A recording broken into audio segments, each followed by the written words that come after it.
Good morning. कसे आहे तुम्ही?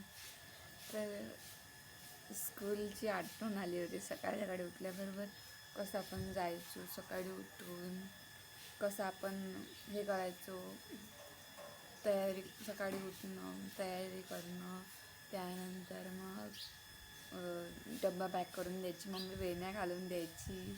त्याच्यानंतर मग वेण्या घातल्यानंतर मग आम्हाला सोडून द्यायची माझी मम्मी.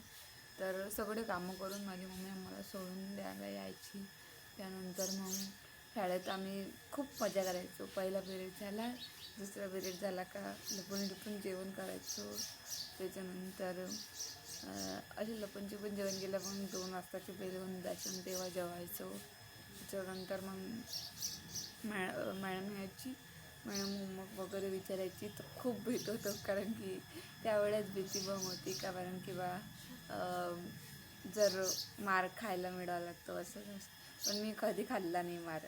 युनिफॉर्म तर माझा फुल असायचा, फुल युनिफॉर्म, शूज, मोजे, बेल्ट, टाय, 2 वेण्या, रिबिन्स सर्व असायची, म्हणून मी कधी मार नाही खाल्ला त्याबद्दल.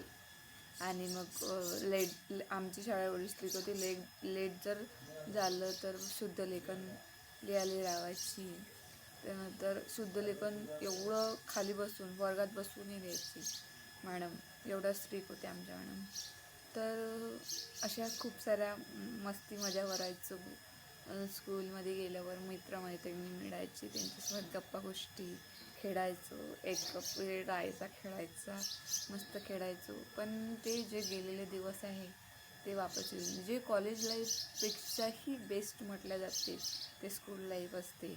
तर आपण जेव्हा त्या स्कूलमधून निघून जातो तेव्हा पस्तावतो. त्याच्या अगोदर आपण पस्तावत नाही, कारण की आपल्याला वाटते स्कूल किती बोरिंग आहे. पण school life is best life असे म्हणतात सगळेजण.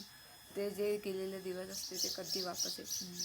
आता जरी आपण ते दिवस मिस करत असलो, ते टीचर वगैरे टीचरांना पण मिस करत असलो, तरी पण ती गोष्ट वापस येत नाही. अशाच काही आठवणी असतात जे आपल्याला खूप आठवण येतात. जर तुमच्या काही स्कूलच्या आठवणी असेल तर मला नक्कीच सांगा, कमेंट करा. थँक्यू.